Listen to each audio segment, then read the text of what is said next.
சும்மா நொய்யி நொய்யி தம்பி சார் புரிஞ்சுக்கோங்க சொல்றேன் கேளு அப்படியே அரங்க போடாங்க சார் சார் தம்பி sir sir please sir sir டேய் தம்பி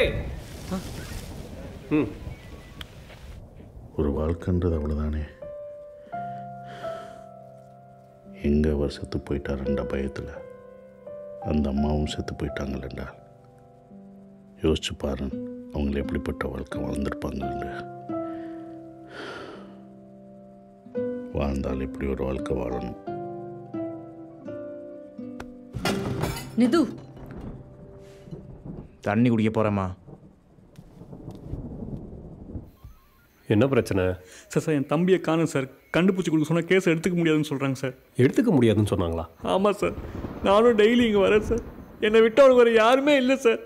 நான் எல்லாம் ரொம்ப கஷ்டப்படுவேன் சார். அவன் இரு, அழாத, கண்டுபிடிச்சிடலாம். இந்தா தண்ணி குடி. சரி, தம்பியை பற்றி டீட்டெயில் சொல்லு. பார்க்க எப்படி இருப்பான்? நல்லா க்யூட்டாக இருப்பான் சார். நல்லா வெள்ளையாக இருப்பான்னு சொல்ல வந்தேன் சார். பெரிய மூக்கு இருக்கும். அப்புறம் ரெட் கலர் காலர் போட்டிருப்பான். அப்புறம் வால்க்கும் நல்லா புசு புசுன்னு இருக்கும் சார். வாலா? ஆமாம், வால் தான் சார். நாயை பற்றி பேசுறியா சார்? நாய்க்கு இல்லை சொல்லாதீங்க சார், என் தம்பி sir. Enthira sir please sir. எந்திரா. நான் விளையாடியா நீ? சார் மனுஷன் மட்டும் தான் ஃபீல் பண்ணுமா? நாய்க்கெல்லாம் ஃபீல் பண்ணக்கூடாதா? பேசின பல்லைகளெல்லாம் தட்டி விட்டுருவேன். அவன் எவ்வளோ டென்ஷனில் சுற்றிக்கிட்டு இருக்கான். நாயை கண்டுபிடிச்சி கூட பேயை கண்டுபிடிச்சு. Sir sir sir please sir புரிஞ்சுக்கோங்க சார். நான் எல்லாம் செத்துருவான் சார் அவன். நான் பொறுமையாக அழக்கத்துக்குள்ளே போயிடு போ. சரிங்க சார், நான் போகிறேன் சார். ஆனால் திரும்ப நீங்கள் என்ன பணமாக தான் பார்ப்பீங்க. ஒரு நாய்க்காக ஒருத்தர் செத்தா தெரிஞ்சாலாச்சும் அப்போவாச்சும் அதோட இம்பார்ட்டன்ஸை புரிஞ்சுப்பீங்களா சார்?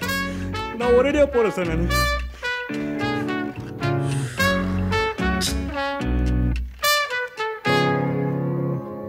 ஒரு நிமிஷம்.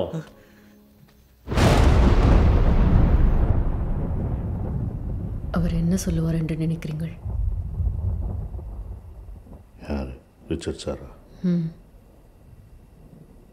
தெரியல. நாயோட பேரு ரஸ்டி சார். அடையாளம்?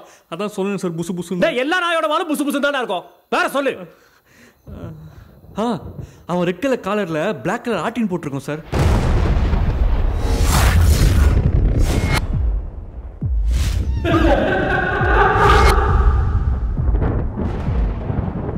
ரெட் கலர் காலர்ல பிளாக் கலர் ஹார்டினா? ஆமாம் சார்.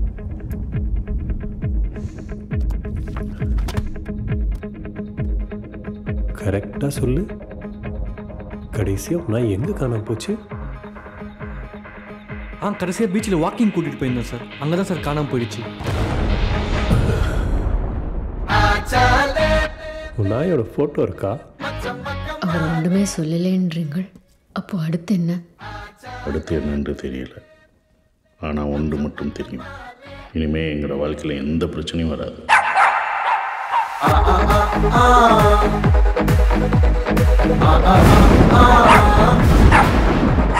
ஏய், இதை ஏன்டா குளிச்சுட்டே இருக்கு? உள்ள ஜென்னிக்கு என்ன ஆச்சு? ஜெனி ஏன் கத்திக்கிட்டே இருக்க? Sir Rusty sir. ஆச்சாலே மச்சம் மக்கமாலே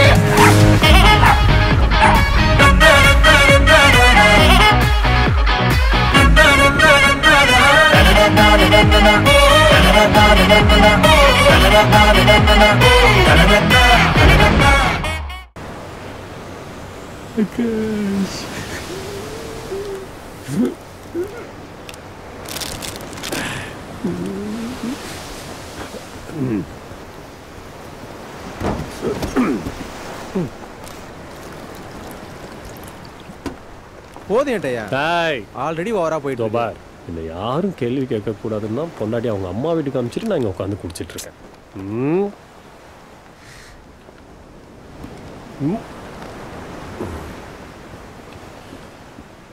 ஏதோ வேணா பண்ணிப்பேன்டா. ஆனால் ஆம்பளை நான் என்கிட்ட பொம்பளை நாயின்னு சொல்லி ஏமாத்தினான் பாரு. அந்த நாயை நீ தூக்கி வச்சிட்டு இருந்தல்ல, அப்பவே என்னமோ கையில் தட்டுப்பட்டுச்சு. நான் தான் கவனிக்காமல் விட்டேன். நான் அன்னைக்கு மட்டும் யோசிச்சிருந்தேன்னு வச்சுக்கோயே, கப்புன்னு முடிச்சிட்டு இருப்பேன். என்னத்த? அந்த குடும்பத்தை. ஓ சரி, இப்போ என்ன செய்யலான்றீங்க? என்ன ஏமாத்தின அந்த குடும்பத்தை சும்மா விடுமா?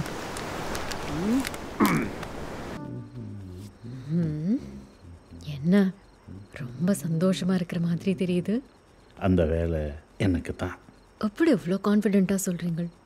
இத்தனை நாள் ரிச்சர்ட் சார் என்னை பார்த்ததுக்கும் இன்றைக்கு என்னை பார்த்ததுக்கும் நிறைய வித்தியாசம் இருக்குது. அதனால் என்னை போக சொல்ல மாட்டார். அப்படியே போ சொல்லிட்டா?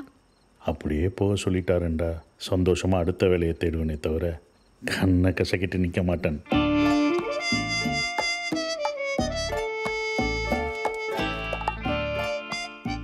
விலங்கே இல்லை.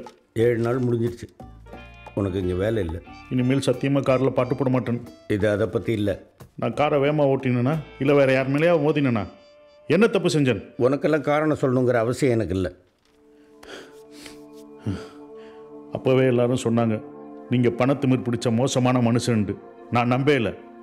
ஆனால் இப்போ நான் பார்த்துட்டேன் நீங்கள் யாருண்டு. அடுத்தவங்க எக்கேடு கெட்டு போனாலும் அதை பற்றி கவலைப்படாத மோசமான ஆள் நீங்கள். வெளியே போ.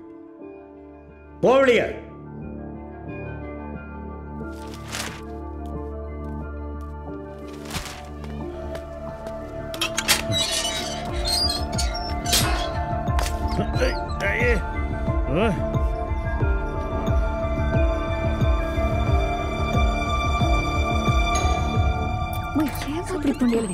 வசந்தி, நானும் என் ஹஸ்பண்டும் ஃபங்க்ஷன் கிளம்பிட்டு இருக்கோம்.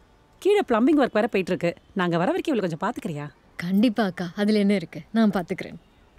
வா, நான் வரேன் வசந்தி. போயிட்டு வாங்க. பாய். நீ இருமா, நான் ஜூஸ் எடுத்துட்டு வரேன்.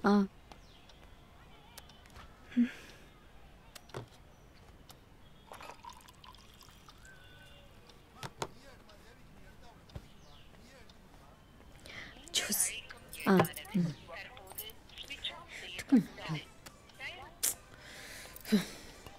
நிது, நிது, கதவை தர. என்னம்மா? மணி 6 ஆயிட்டு, உங்க அப்பா இன்னும் வீட்டுக்கு வரையில. போன் வேற சுவிட்ச் ஆஃப்ல இருக்கு. அந்த ரிச்சர்ட் சார் வீட்டை போய் கொஞ்சம் பார்த்துட்டு வா. அவர் என்ன குழந்தையாம்மா? கொஞ்ச நேரத்தில் அவரே வந்துருவாரு. அம்மா, உனக்கு என்னடா வேணும்? ஜெனி எல்லா இடத்துலயும் தேடிட்டேனம்மா, அவளை எங்கேயும் காணோம். இங்க தான் எங்கேயாச்சும் இருக்கும்டா. என்ன கொஞ்சம் நிம்மதியா இருக்க விடு.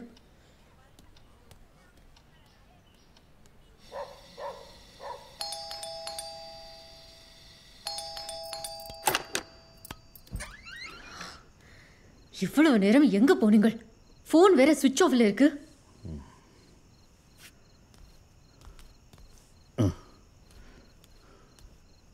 குடிச்சிருக்கீங்களோ?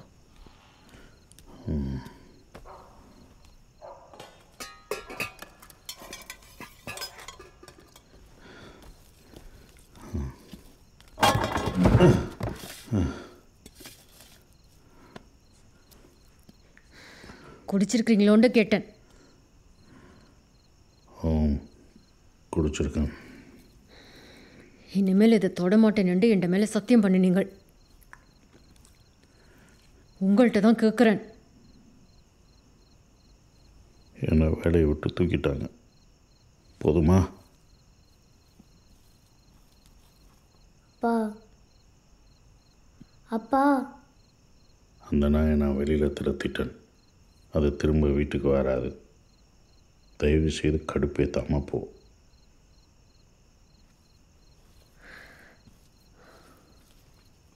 யார்கிட்ட வெளியே அனுப்பினீங்கள்? ஏன் நான் யாரை கேட்கணும்? அவன்கிட்ட கேட்கணும். அதை இந்த வீட்டுக்கு கொண்டு வந்தது, அதுக்கு சோறு போட்டு வளர்த்தது எல்லாமே அவன் தானே.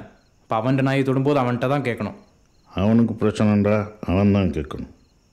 அவனுக்கு பதில் நீ கேட்கக்கூடாது. ஒருத்தங்க அமைதியாக இருக்காங்கன்றால் அவங்களுக்கு அதில் பிரச்சனை இல்லைன்ற அர்த்தம் இல்லை. சில சமயம் மரியாதை காரணம் அமைதியாக இருப்பாங்க. நான் இருந்த மாதிரி. நிது,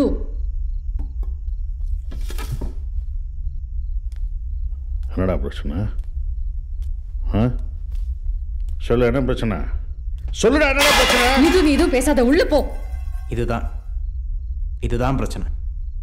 உங்களுக்கு என்ன தோணுது, யாரை பற்றி யோசிக்காமல் செய்கிறீங்கல்ல, அதுதான் பிரச்சனை. இந்த வீடு அம்மா தானே சுத்தம் செய்கிறாங்க.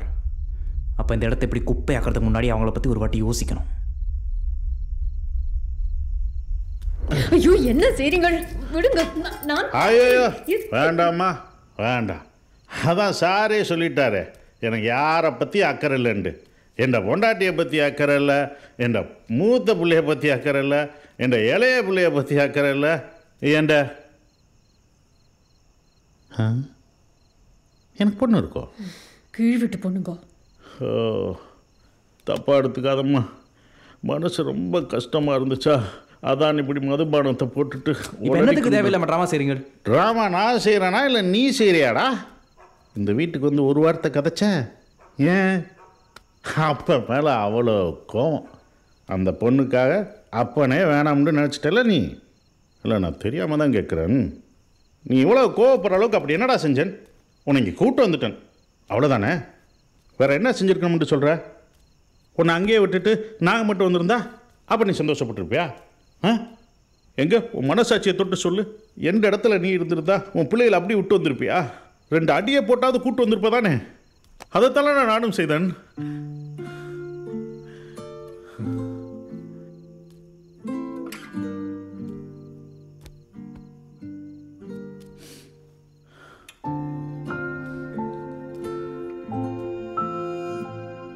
உனக்கு மட்டும்தான் இது கஷ்டமாக இருக்குன்னு நினச்சிட்டு இருக்கியா? உன்னை விட எனக்கு இது ரொம்ப கஷ்டமாக இருக்கு. பிறந்த மண்ணை மக்களை எல்லாத்தையும் விட்டு வந்திருக்கேன். யாருக்காக?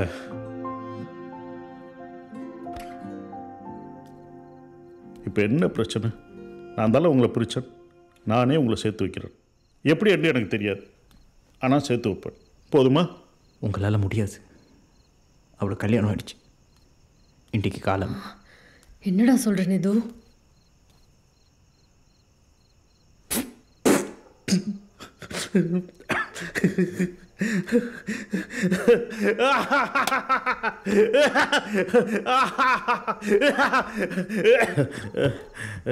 அதாவது இவ்வளோ நாள் எனக்கே கொஞ்சம் கஷ்டமாக தான் இருந்தது, என்னடா இப்படி செஞ்சுட்டோமே என்று.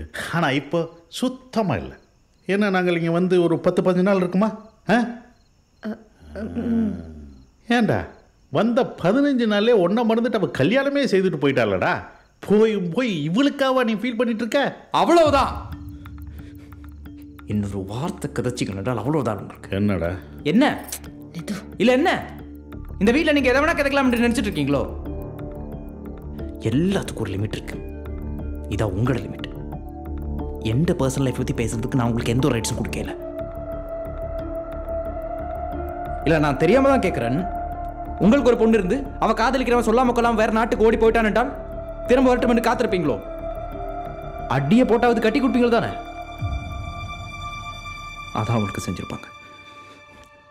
கட்டாயத்துக்காக கல்யாணம் பண்ணியிருப்பாட தவிர நிச்சயமா சந்தோஷமா கல்யாணம் பண்ணியிருக்க மாட்டான்.